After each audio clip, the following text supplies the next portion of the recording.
मेरे प्रिय दर्शकों नमस्कार। दर्शकों ऋषि ज्योतिष में आपका स्वागत है। ऋषि ज्योतिष समय समय पर आपका मार्गदर्शन करता रहा है। सबसे पहले मैं आपको दिल से धन्यवाद दूं कि आप मेरे वीडियो बड़ी उत्सुकता से देख रहे हैं। आशा करता हूं आगे भी देखते रहेंगे। दर्शकों जैसा कि आप जानते हो ऋषि ज्योतिष आपके दी हुई कुंडलियों पर ही, आपकी समस्याओं के ऊपर ही वीडियो बना करके आपका मार्गदर्शन करता है। मैं आपको हमेशा कहता हूं कि आप ऋषि ज्योतिष चैनल से जुड़ जाइए और जो भी आपको परेशानी आ रही है, एक दो परेशानी आप मुझे बताइए, कमेंट्स के थ्रू बताइए, तो मैं उसी का वीडियो बना करके, मैं कोई नाम नहीं लिखता हूं, ताकि आपका भी मार्गदर्शन होता है और बाकी का भी मार्गदर्शन होता है। तो इसी प्रकार मेरे पास कुंडलियां आती रहती हैं या मैं कुंडलियां लिखता भी हूं।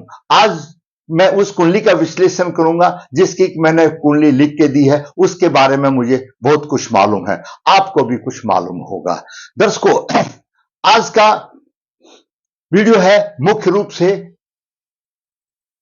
द्वितीय भाव, यानी पहले मैं बताऊं, हम हमेशा बताते हैं कुंडली की रूपरेखा है, ये लगन और लग्नेश का भाव है। ये द्वितीय भाव धन का भाव है, कुटुंब का भाव है, वाणी का भाव है और दाहिनी आंख का भाव है। तृतीय भाव कर्म का भाव है, चतुर्थ भाव सुख का भाव है, पंचम भाव शिक्षा बुद्धि संस्था भाव रोग शत्रु का, सप्तम भाव रोजगार का और जीवन साथी का भाव है, अष्टम भाव आयु एवं कष्ट का भाव है, नवम भाव भाग्य और धर्म का भाव है और दसम भाव कार्य व्यवसाय में सम्मान प्रतिष्ठा और पिता के सुख का भाव है। एकादश भाव इच्छा पूर्ति का भाव है, आमदनी का भाव है, आपकी सोसाइटी का भाव है, आपके रहन सहन का भाव है, बड़े भाई का भी भाव है और द्वादश भाव खर्च का है, दंड का है और स्त्री के साथ सेवा सुख का भाव है।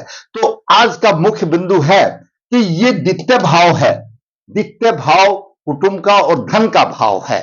दर्शकों आज आर्थिक युग है, बिना अर्थ के कुछ भी तो संभव नहीं है। आर्थिक युग है, अगर आपके पास अर्थ है, आपके पास धन है, तो आपके पास सारी सुख सुविधाओं की मौज हो जाती है, मस्ती हो जाती है। आप मतलब कहने का मतलब आपके पास धन है तो आप अच्छा सुखी से जीवन व्यापित कर सकते हैं। धर्म का युग है और बिना धन के कैसा याद रोग। तो दर्शकों आज का मुख्य उद्देश्य है, अगर आपका द्वितीय भाव आपकी कुंडली चाहे किसी भी लगन की हो, कोई भी लगन की कुंडली हो, यहां जो भी राशि लिखी है वो आपका लगन और लगन के स्वामी से संबंधित राशि है। आपके यहां पर द्वितीय भाव में कोई राशि हो और उसका स्वामी यानी जिसको धनेश बोलते हैं, धन भाव का स्वामी, इस धन भाव का स्वामी और चतुर्थ भाव में हो। धन भाव धन का है और चतुर्थ भाव सुख का है। अगर धन का स्वामी अगर चतुर्थ भाव में होगा तो जरूरी बात है कि आपको सुख मिलेगा। साधारण तौर पर हम हमेशा बताते हैं चतुर्थ भाव माता भूमि मकान आदि का और घरेलू सुख का भाव है।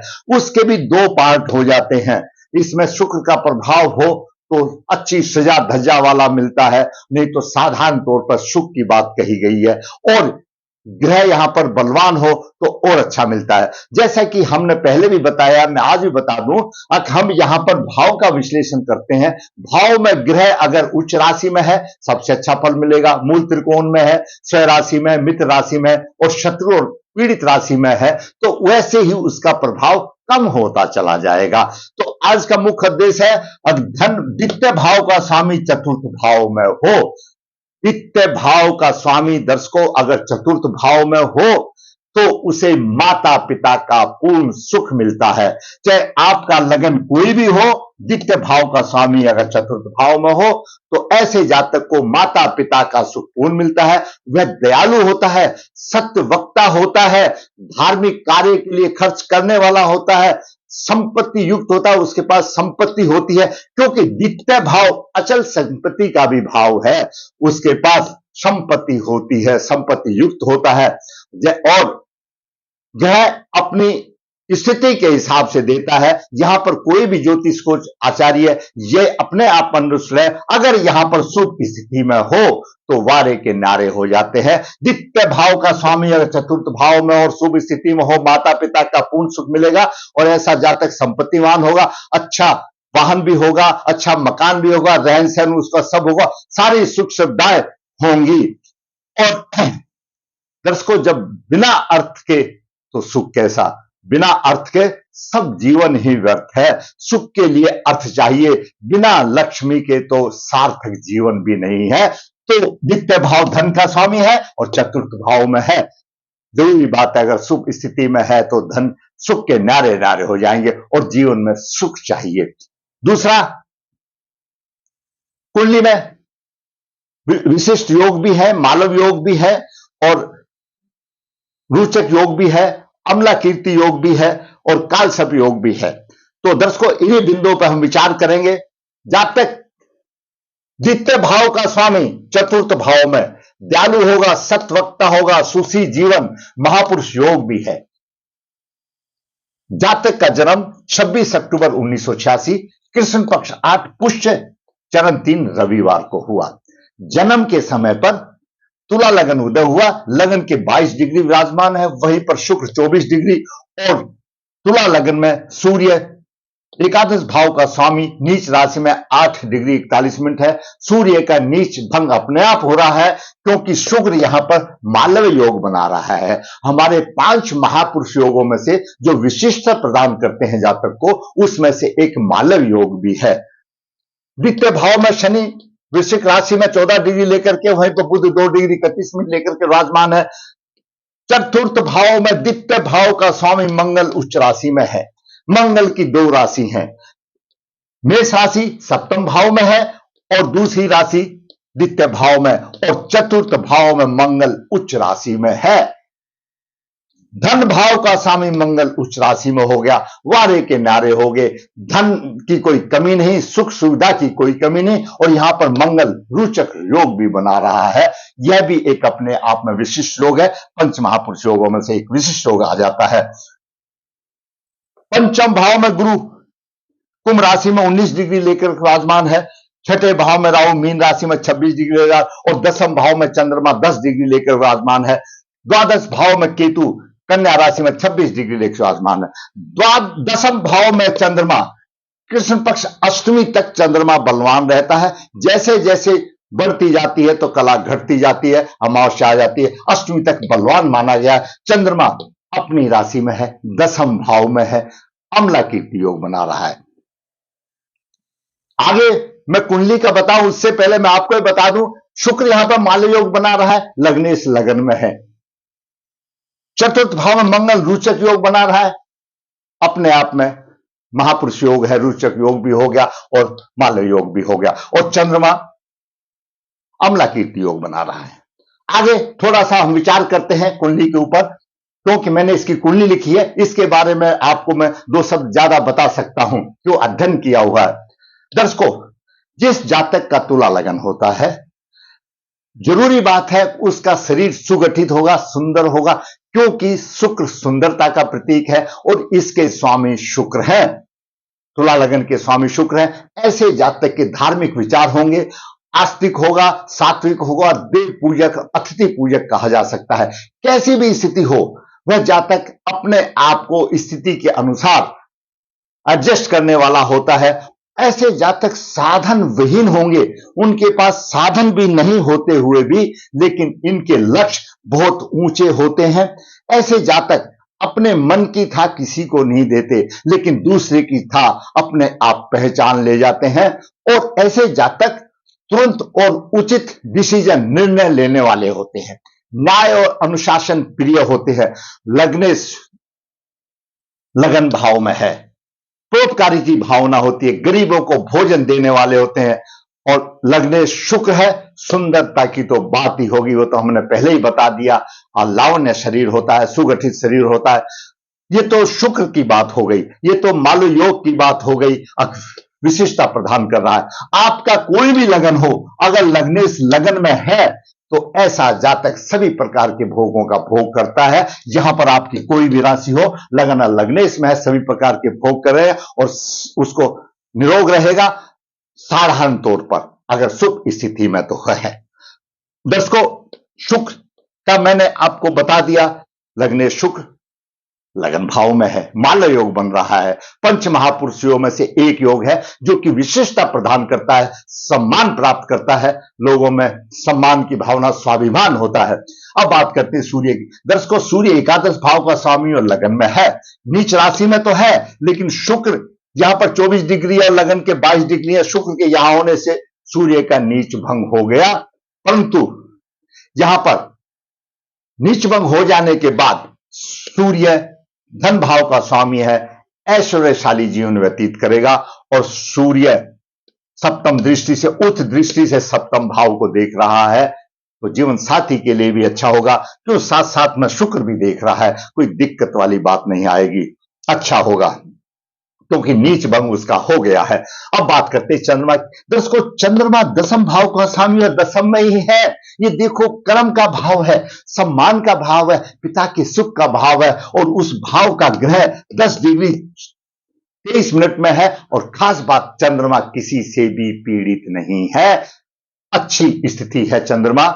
ऐसा जातक पिता का सुख, अच्छा व्यवसाय मिलेगा, उन्नति के लिए अवसर रहेगा, यशस्वी होगा। और ऐसा जातक किसी भी स्पेस वस्तु का व्यापार करेगा तो दिन रात चौगनी उसके व्यवसाय में बरकत होगी, प्रतिष्ठा मिलेगी। अब बात करते हैं मंगल की। जैसा मैंने पहले आपको बता दिया, मंगल सप्तम भाव का स्वामी है, द्वितीय भाव का स्वामी है, चतुर्थ भाव में उच्च राशि का है। मैंने आपको बता दिया कि मंगल यहां पर माता, भूमि, मकान आदि का सुख अच्छा मिलेगा, क्योंकि द्वितीय भाव का स्वामी है, पूरा सुख मिलेगा। दयालु होगा, धार्मिक प्रति में खर्च करने वाला होगा, और संपत्ति युक्त होगा। मंगल उच्च राशि में है। और दर्शकों, एक चीज और मैं बता देता हूं, यहां पर मंगल अकेला है। आपका द्वितीय भाव का स्वामी कोई भी चतुर्थ भाव में हो, तो वहां पर अगर उसके साथ में बुध और या शुक्र और गुरु में से कोई भी एक कम से कम ग्रह हो, तो वह राजाओं जैसा हो जाता है। लेकिन अगर यहां पर गुरु होगा तो नीच का माना जाएगा। लेकिन आपका, मैंने बताया, द्वितीय भाव का स्वामी कोई भी चतुर्थ भाव में हो, अगर उसके साथ गुरु या शुक्र भी हो रहा, युति कर रहा है, तो एकदम राजा स्वरूप होगा, किसी चीज की कोई कमी नहीं। लेकिन साधारण तौर पर यह मंगल उच्च राशि में है, तो उच्च राशि में है यहां पर, तो इसको भी कोई कमी नहीं कि उच्च राशि में है। और इसके साथ गुरु होगा तो थोड़ी सी दिक्कत वाली बात होगी कि नीच होगा। शुक्र होने से और अच्छा नृत्य जैसा बन जाएगा, मंगल के साथ होने से। पॉइंट आया था तो सोचा बता दो। अब बात करते हैं बुध की। दर्शकों, बुध भाग का स्वामी है और द्वादश भाव का स्वामी है, और द्वितीय भाव में है।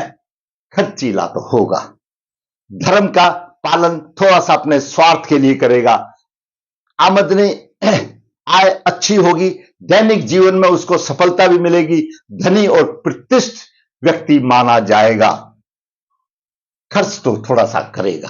और दर्शकों, जब आमदनी है तो खर्च भी होना ही चाहिए, कहां जोड़ कर रखेंगे। समस्या तो वहां आती है कि खर्च ज्यादा हो और आमदनी ना हो। तो यहां तो धन ही धन है, धन की तो कोई कमी नहीं, तो किसी ना किसी रास्ते से खर्च तो करेगा ही, लेकिन फिर भी एक प्रतिष्ठित व्यक्ति माना जाएगा।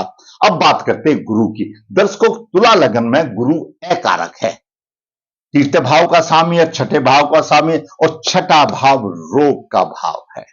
यहां पर संतान, शिक्षा, बुद्धि में थोड़ी सी परेशानी आएगी, कठिनाई का सामना करना पड़ेगा। पुरुषार्थ द्वारा भाग्य की वृद्धि करेगा, क्यों, पुरुषार्थ का स्वामी है नौवीं राशि उसकी, पुरुषार्थ पराक्रम भाव में, तो अब भाग्य की वृद्धि के लिए उसको परिश्रम करना पड़ेगा, पुरुषार्थ करना पड़ेगा अपनी उन्नति का। और नवम दृष्टि यहां पर लगन को देख रहा है, शरीर पर प्रभाव बनाए रखेगा, शरीर पर प्रभाव रखे बनेगा, और शुक्र को देख रहा है। अगर तुला राशि में शुक्र है और शुक्र को देखे तो स्त्री, संतान, ग्रह, सवारी आदि का सबका अच्छा सुन मिलता है। और सूर्य को भी देख रहा है, तुला राशि में सूर्य को देख तो राजमंत्री जैसा मिलता है, और बहुत मित्र होते हैं, सुंदर होता है, और राजाओं जैसे कि माकिर होता है। क्यों, तुला के सूर्य को गुरु देख रहा है और तुला के शुक्र को गुरु देख रहा है, ये और सोने पर सुहागा लग रहा है। परंतु यहां पर एक चीज और भी बात आती है कि गुरु रोगेश है, गुरु रोगेश है, गुरु शतभिषा नक्षत्र में है। तो शत्रभिजा नक्षत्र यहां से पीड़ित है। गुरु की पंचम दृष्टि नवम भाव में 19 डिग्री लेकर के बैठा हुआ है, तो नवम भाव में आद्रा नक्षत्र को पीड़ित कर रहा है। शतभिजा नक्षत्र भी पीड़ित है, आद्रा नक्षत्र भी पीड़ित है, और गुरु की सप्तम दृष्टि यहां पर एकादश भाव में जाती है, तो पूर्व फाल्गुनी नक्षत्र जो शुक्र का नक्षत्र, वहां पर भी असर जाता है और लगन में भी जाता है, और लगन में स्वाति नक्षत्र को पीड़ित करता है। गुरु रोगेश है।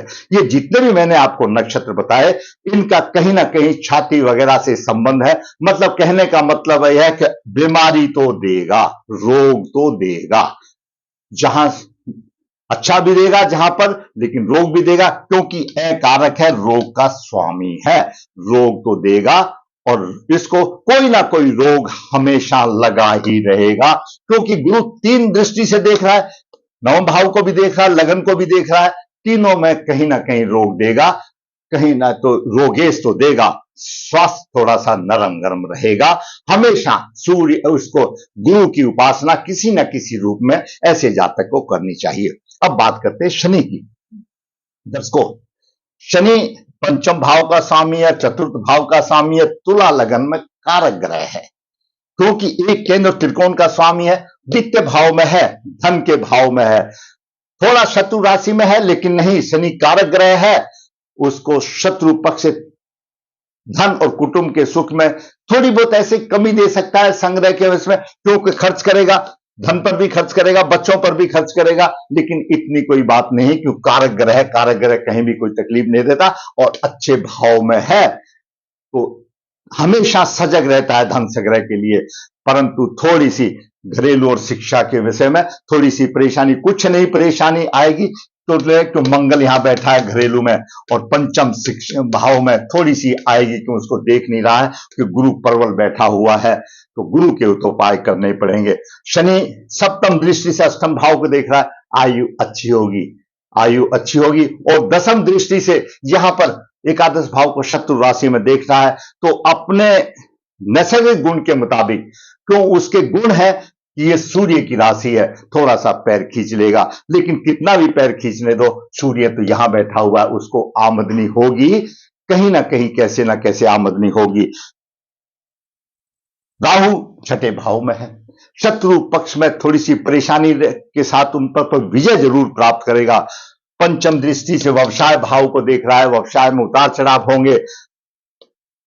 द्वादश भाव को देख रहा है, बाहर से उसके संबंध अच्छे होंगे, और नवम दृष्टि से धन भाव को देख रहा है, उतार चढ़ाव रहेगा, धन में सुख समृद्धि में परेशानी आ जाएगी, कमी तो देगा थोड़ी बहुत, नहीं तो हर ग्रह देता है तो थोड़ा बहुत तो काटता ही है, जितना नसीब में उतना बच जाता है। बात करें केतु की, केतु द्वादश भाव में ऐसा जातक बहुत ही खर्चीला होगा, बाहर के रास्तों में उसको कठिनाई भी होगी, विदेश में उसको कठिनाई भी होगी। पंचम दृष्टि से यहां पर चतुर्थ भाव को लेख रहा है, नहीं चलेगी, 26 डिग्री है, कोई नुकसान नहीं कर पाएगा, मंगल देव यहां बैठे हुए हैं, कुछ नहीं चलेगी। सप्तम दृष्टि से छठे भाव को देख रहा है, प्रभाव और दुश्मन पर प्रभावी रहेगा, और नवम दृष्टि से यहां पर अष्टम भाव को देख रहा है, थोड़ा सा बीमारी बाधा संघर्ष वाली बात आ जाएगी। ऐसे जातक को छाती संबंधित वगैरह वगैरह रोग रहेंगे। यह मैंने आपको सामान्य ग्रह का प्रभाव बताया। दर्शकों, मैं आपको एक बात बता दूं, ये तो हमारे 9 ग्रह की टीम है। अब जैसे कोई टीम आपने कबड्डी या क्रिकेट का देखा जिसमें 10-10, 11-11 प्लेयर होते हैं, परंतु उनमें तो सही क्रीम तो सिर्फ 2-4 ही प्लेयर होते हैं, बाकी तो उनको हेल्प करने वाले होते हैं। अब इस कुंडली में क्रीम क्या है? लगन क्रीम है, लग्नेश क्रीम है, बलवान है। पंचम भाव का स्वामी शनि अच्छी जगह पर है, कोई पीड़ित नहीं है किसी से, बलवान है। भाग्य का स्वामी भी अंशों में कमजोर है, लेकिन कहीं पीड़ित नहीं है, और शुभ द्वितीय भाव में कोई गलत जगह पर नहीं है। खास बात चीज ये देखने वाली कुंडली में है, आपकी किसी भी कुंडली में हो, छठे, 8वें, 12वें भाव में कोई भी आपका ग्रह या कारक ग्रह नहीं है, सिर्फ राहु यहां पर है और केतु यहां पर है, ये तो बलवान हो जाते हैं, कोई बात नहीं। मतलब जिसकी कुंडली में कोई भी कुंडली हो, छठे, 8वें, 12वें में अगर कोई ग्रह ना हो, तो अपने आप वो ग्रह मैनेज कर लेते हैं और अच्छा मैनेज कर लेते हैं। और माल्य महापुरुष योग शुक्र ने बना दिया, रोचक महापुरुष योग मंगल ने बना दिया, और धन का स्वामी यहां पर आ गया। कोई किसी चीज की कमी नहीं। इस जातक को सभी प्रकार का सुखी जीवन होगा, सत्य वक्ता होगा, और माता पिता का सुख मिलने वाला, अच्छा व्यवसाय की चरम सीमा भी हो। दसम भाव भी कितना बलवान है, पूर्व जन्म के अच्छे कर्म लेके आया होगा। भाग्य भाव भी पीड़ित नहीं है। शनि गुरु पाप ग्रह राशि में है, पितृदोष माना जाता है, क्योंकि सर तो देखो कहीं ना कहीं तो एक आधा गुरु, एक आधा ग्रह तो टांग खींचेगा ही ना, थोड़ा सा खर्च तो कराएगा ना। जब आराम के साथ में थोड़ी बहुत तो परेशानी हर जीवन में आती है। दर्शकों, चंद्रमा राहु केतु की बेल्ट से बाहर है। चंद्रमा के 10 डिग्री है, राहु के 26 डिग्री है। हमारे विद्वानों का मत यह रहता है कि अगर राहु की डिग्रियां, जो ग्रह राहु केतु की परिधि से बाहर है, उसके अंश अगर राहु से कम होते हैं तो वह संपूर्ण कालसर्प योग माना जाता है। संपूर्ण कालसर्प योग साधारण तौर पर तो हर आदमी इसको कहेगा आंशिक कालसर्प योग। दर्शकों, आंशिक आंशिक लगा दिया है। जब राहु केतु की दशा आती है तो सब पीड़ित करते हैं। तो पद नामक कालसर्प योग इसमें बना, और कालसर्प योग में जातक को परेशानियां आई। मैंने बताया लग्नेश लगन में माल्य योग बना रहा है, शुक्र है लग्नेश में विशिष्टता योग दे रहा है। चतुर्थ भाव में मंगल उच्च राशि में रोचक योग बना रहा है, रोचक योग बना रहा है। और देखो विधाता ने कैसे लड़के को दिया है, मंगल नीच दृष्टि से देखता है तो संभाव को सप्तम दृष्टि से सामने चंद्रमा को खड़ा कर दिया, ताकि मंगल का नीच प्रभाव ना होगा, और चंद्रमा मंगल दोनों आमने सामने होंगे। अति उत्तम ये बात बन रही है। चंद्रमा दसम भाव में अमला कीर्ति योग बना रहा है, कालसर्प योग। कालसर्प योग पद नामक कालसर्प योग बन रहा है। जैसे मैंने आपको बता दिया, यह व्यक्ति कुछ ना कुछ रोगी रहेगा, एक बीमारी इलाज के बाद दूसरी बीमारी आ जाएगी, शत्रु उसको परेशान करेंगे, इसकी यात्राएं असफल रहेंगी, बाधाएं रहेंगी, संघर्ष में जीवन रहेगा। इस कालसर्प दोष की शांति कराना चाहिए। पीछे केतु की महादशा 6-10-2012 से 6-10-2019 तक थी। केतु की दिशा में इसको तकलीफ हुई, जातक ने हमसे संपर्क किया, हमने कुंडली बनाई। अभी तो शुक्र की महादशा चल रही है, अच्छी विशाखा नक्षत्र में है, लेकिन जब कालसर्प दोष आती है तो ये सारी दिक्कतें आती हैं, और उसकी दिक्कतें दूर हुई। हमने सिर्फ मार्गदर्शन किया और पूजा उसने की। तो ऐसे जातक जीवन में सफल होते हैं। और जब आएगी लक्ष्मी आएगी तभी तो खर्च होगा। नहीं, दिक्कत कहां आती है, लक्ष्मी माता का तो आगमन नहीं और खर्चा मुंह पाड़ करके बैठा रहता है, परेशानी आती है। तो दो महापुरुष योग और द्वितीय भाव का स्वामी मंगल यहां पर आ गया, धन की कोई कमी नहीं, अच्छा राजो जैसा। तो मैंने आज इस कुंडली में कालसर्प दोष को लेकर के परेशानी रही। गुरु रोग देने वाला है, कोई ना कोई ऐसे जातक को गुरु के उपाय हमेशा करते रहना चाहिए। अब देखिए, चंद्रमा कोई पीड़ित नहीं, किसी राहु से पीड़ित नहीं। राहु के 26 है, पंचम दृष्टि देख रहा है, लेकिन चंद्रमा के 10 है। सूर्य भी कोई किसी से पीड़ित नहीं है, चंद्रमा भी पीड़ित नहीं है, राहु भी पीड़ित नहीं है। सूर्य का नीचत्व शुक्र ने भंग कर दिया। अच्छा ही अच्छा है। और यूं तो 9 ग्रहों में से कुछ ना कुछ तो थोड़ा बहुत तो त्रुटि आएगी। अच्छी बलवान कुंडली है, कालसर्प दोष निवारण किया। गुरु के उपाय ऐसे आदमी को कर लेना चाहिए। लग्न शुक्र है, बुध भी ठीक है, अगर धारण करे तो भगवान इसका पन्ना का धारण करे, क्यों पन्ना कमजोर है, बुध के 2 डिग्री है। बाकी और कोई आवश्यकता नहीं, सिर्फ गुरु के उपाय करे और सूर्य को तो जल देता रहे।